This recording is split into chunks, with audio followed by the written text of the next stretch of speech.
वालेकुम नाज़रीन, एक नई वीडियो में खुश आमदीद। अगर आपके बच्चे चिकन खाने में बहुत ज़्यादा पसंद करते हैं और सब्जियों से दूर रहते हैं तो आप ये नगट्स की रेसिपी को ज़रूर ट्राई करें। उन्हें कभी भी ये नहीं लगेगा कि ये चिकन के नगट्स नहीं है, बल्कि अगर आपने चिकन के नगट्स पहले बहुत दफ़ा ट्राई किए हैं और आपको खाने में बहुत ज़्यादा पसंद है तो भी इस रेसिपी को जब आप एक दफ़ा ट्राई करेंगे ना तो चिकन नगट्स आप कभी नहीं बनाएंगे। आप हमेशा वेजिटेबल नगट्स ही बनाना पसंद करेंगे, क्योंकि ये जो चिकन नगट्स होते हैं ना उनसे भी ज़्यादा टेस्टी बनते हैं। इसको बनाने के लिए 3 अदद दरमियाने साइज के बॉयल आलू लिए थे। सिंपल बॉयल करने के बाद हाथ की मदद से अच्छे से उसको मैश कर लिए।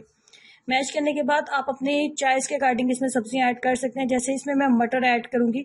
मटर को पहले फुली बॉयल मैंने कर लिया था और हाफ कप के करीब मेरे पास मटर थे। थोड़ी सी शिमला मिर्च मैंने ऐड की है, 4 से 5 टेबल स्पून के करीब। उसके बाद बंद गोभी इसके अंदर ऐड करूंगी, हाफ कप के करीब आप कह सकते हैं मेरे पास बंद गोभी है।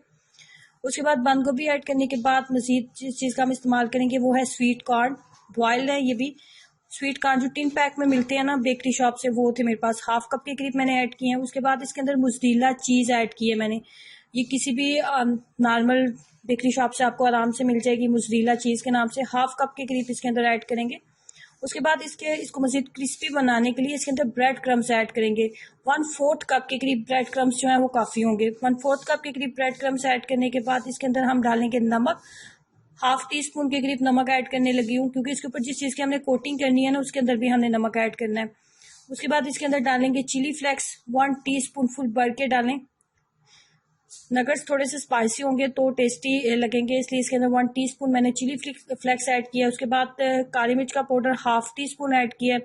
चाट मसाला भी हाफ टी स्पून के करीब इसके अंदर ऐड कर देंगे।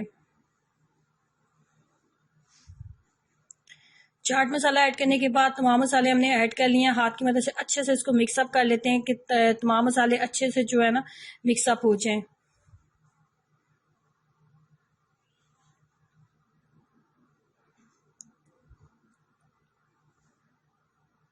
तमाम मसाले अच्छे से मिक्सअप हो चुके हैं। अब हमने इसको देनी है शेप नगट्स की।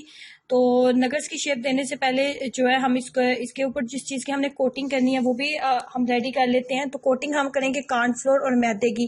2 टेबल स्पून फुल भर के हम इसके अंदर डालेंगे कॉर्नफ्लोर। कॉर्नफ्लोर ऐड करने के बाद इसके अंदर डालेंगे मैदा।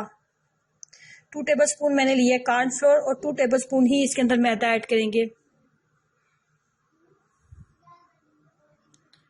2 टेबल स्पून मैदा ऐड करने के बाद इसकी कोटिंग को थोड़ा सा टेस्टी बनाने के लिए इसके अंदर नमक और काली मिर्च ऐड करेंगे। हाफ टी स्पून इसके अंदर नमक ऐड करूंगी। उसके बाद थोड़ा सा इसके अंदर काली मिर्च का पाउडर भी ऐड करेंगे। अगर कोटिंग जो है वो फीकी होगी ना तो खाने में कभी भी टेस्टी नहीं लगेगी और आपको इसका नगट्स का टेस्ट ज़रा भी अच्छा नहीं लगेगा। इसलिए जब भी आप कोटिंग करें तो इसके ऊपर नमक, काली मिर्च या फिर कोई भी लाल मिर्च का आप ऐड कर लें, जिससे आपकी कोटिंग में भी आपको टेस्ट फील होगा। बहुत ज़्यादा पतला हमने इसको बिल्कुल भी नहीं बनाना, बस ना ही बहुत ज़्यादा थिक होना चाहिए, बस नॉर्मल सा होना चाहिए। अभी जैसे मैं तैयार करती हूँ, रेडी करती हूँ तो आपको दिखाती हूँ।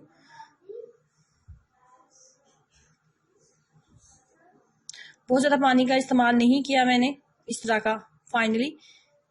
उसके बाद गोल शेप में हम इसको नहीं बनाएंगे, जैसे नॉर्मली नगट्स होते हैं ना बिल्कुल वैसे ही हम इसको नगट्स की ही शेप देंगे। इस तरह नगट्स की शेप देने के बाद इसके बाद हमने करनी है कोटिंग मैदे और कॉर्नफ्लोर वाला जो मिक्सचर अभी हमने रेडी किया था ना उसके साथ इसकी कोटिंग करेंगे और उसके बाद कॉर्नफ्लोर की हम कोटिंग करेंगे। कॉर्नफ्लोर जो है सॉरी ब्रेड क्रम्स के साथ कोटिंग करेंगे लास्ट पे, और ब्रेड क्रम्स जो है ना इसको मजीद टेस्टी और क्रिस्पी बना देंगे।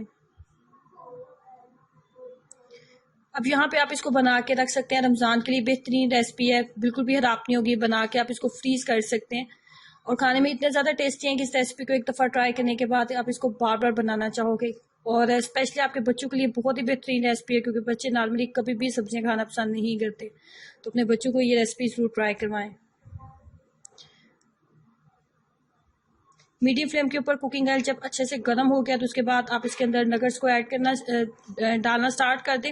फ्लेम को हाई मत रखें, बहुत ज़्यादा जो है हाई फ्लेम के ऊपर इसको मत बनाएं। फौरी तौर पे ये बहुत ज़्यादा जो है डार्क हो जाएंगे, क्योंकि इसके ऊपर ब्रेड क्रम्स हमने लगाए हैं। तो ब्रेड क्रम्स जो होते हैं ना बहुत जल्दी चीज़ को जब भी इसको आग के ऊपर आप हाई फ्लेम के ऊपर रखेंगे तो ये बहुत जल्दी डार्क होना स्टार्ट हो जाएंगे। बहुत प्यारा सा गोल्डन कलर आ चुका है, ये फुली कुक हो चुके हैं। अब यहाँ पे इसको उतार लेते हैं।